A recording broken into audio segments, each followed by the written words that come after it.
નમસ્કાર મિત્રો, આજે 2 જુલાઈ 2026 દિવસ ચૈતરભાઈ વસાવાના કેસમાં એક બહુ મોટી બાબત સામે આવી છે.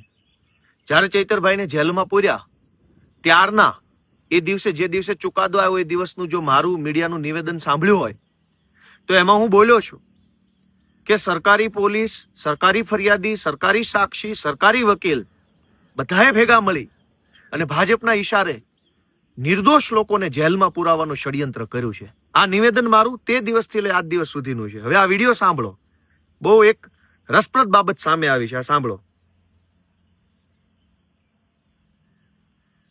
ડેડિયાપાડાના ફોરેસ્ટ ઓફિસર પરના હુમલા, ખંડણી અને ફાયરિંગના કેસમાં તાજેતરમાં નામદાર સેશન્સ કોર્ટે એમએલએ ચૈતર વસાવા સહિત અન્ય 8 જણને 7 વર્ષની સખત કેદની સજા કરવામાં આવેલી.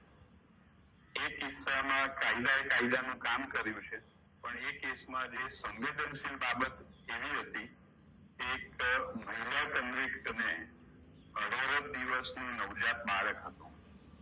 એટલે એ જે બાબત છે જ્યારે સરકારના ધ્યાન પર આવી ત્યારે ગુજરાત સરકારના માનનીય મુખ્યમંત્રી શ્રી ભૂપેન્દ્ર પટેલ સાહેબ તથા માનનીય નાયબ મુખ્યમંત્રી શ્રી હર્ષભાઈ સંઘવી સાહેબે સંયુક્ત નિર્ણય એવો લીધો કે માનનીય ભૂપેન્દ્રભાઈ પટેલ અને હર્ષ સંઘવીએ એવો નિર્ણય લીધો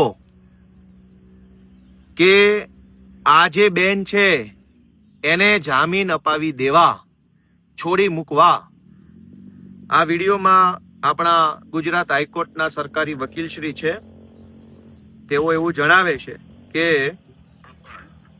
જામીન અરજી કરે ત્યારે સરકાર તરફે એટલે ગુજરાતની હાઈકોર્ટના માનનીય સરકારી વકીલ શ્રી એવું જણાવે છે કે ભૂપેન્દ્રભાઈ અને હર્ષ સંઘવીએ સીધી સૂચના હાઈકોર્ટના સરકારી વકીલ સાહેબ શ્રીને આપી અને વકીલ સાહેબ શ્રીએ હર્ષ સંઘવી અને મુખ્યમંત્રીની સૂચના પ્રમાણે કોર્ટમાં કામ કર્યું, જેના કારણે શકુંતલાબેનને જામીન મળી ગયા. હું આ જ વાત પહેલા દિવસથી કહું છું કે મુખ્યમંત્રી અને હર્ષ સંઘવી સરકારી વકીલોને પહેલા દિવસથી સૂચના જ ખાનગીમાં અને જાહેરમાં આપતા હશે.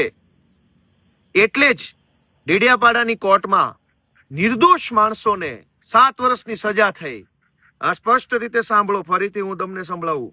કેસમાં જે સંવેદનશીલ બાબત એવી હતી, એક મહિલા કન્વિક્ટને 18 દિવસનું નવજાત બાળક હતું.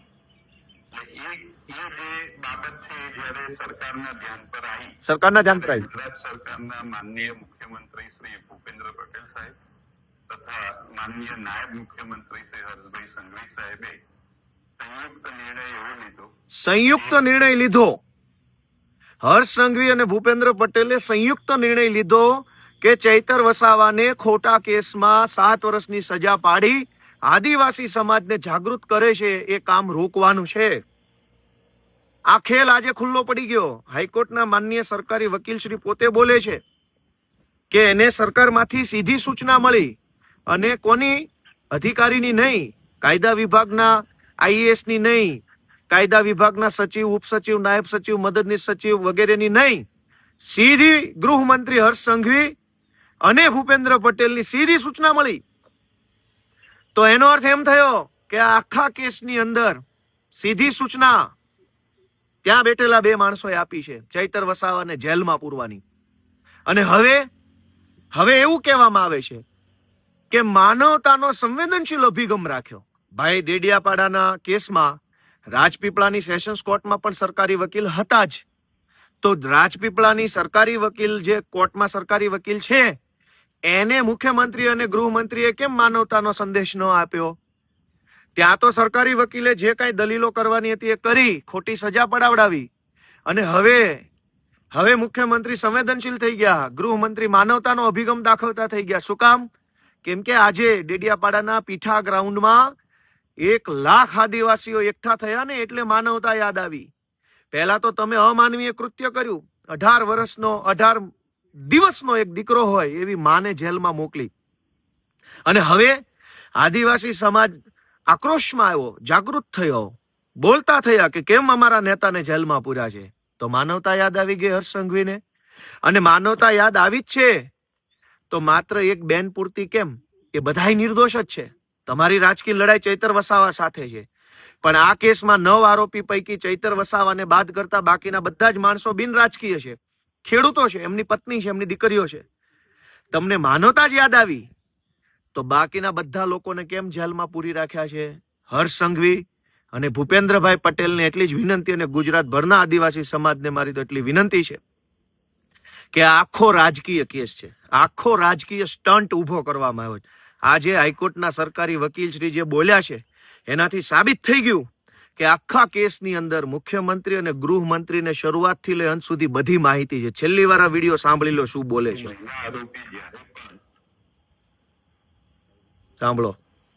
એ કિસ્સામાં કાયદાનું કામ કર્યું છે, પણ એ કેસમાં જે સંવેદનશીલ બાબત એવી હતી, એક મહિલા કન્વિક્ટને 18 દિવસનું નવજાત બાળક હતું. એટલે એ જે બાબત છે જ્યારે સરકારના ધ્યાન પર આવી ત્યારે ગુજરાત સરકારના માનનીય મુખ્યમંત્રી શ્રી ભૂપેન્દ્ર પટેલ સાહેબ તથા માનનીય નાયબ મુખ્યમંત્રી શ્રી હર્ષભાઈ સંઘવી સાહેબે સંયુક્ત નિર્ણય એવો લીધો કે મહિલા આરોપી જ્યારે પણ જામીન અરજી કરે ત્યારે સરકાર તરફે એનો કોઈ પણ જાતનો વિરોધ કરવાનો નથી. જેથી એ સૂચનાને અનુસરીને ગુજરાત સરકારના પ્રોસિક્યુટર તરીકે સૂચનાને અનુસરીને જ્યારે નામદાર એટલે કોર્ટમાં કે સરકાર સૂચનાઓ આપે છે, અને સરકાર સૂચના આપે એ તો હું સમજુ છું, પણ સરકાર સૂચના આપે તો સરકારનો કર્મચારી, અધિકારી, એનો ઓથોરાઇઝ માણસ આપે. મુખ્યમંત્રી ક્યારેય કોઈને સીધી સૂચના ન આપે. આમાં સીધી સૂચના આપી છે. એનો અર્થ એમ કે ચૈતર વસાવાને જેલમાં પૂરવા માટેનું આખું ષડયંત્ર હર્ષ સંઘવી અને મુખ્યમંત્રીએ ભેગા મળીને કર્યું છે એવું આજની આ બાબત પરથી સાબિત થાય છે. જય આદિવાસી.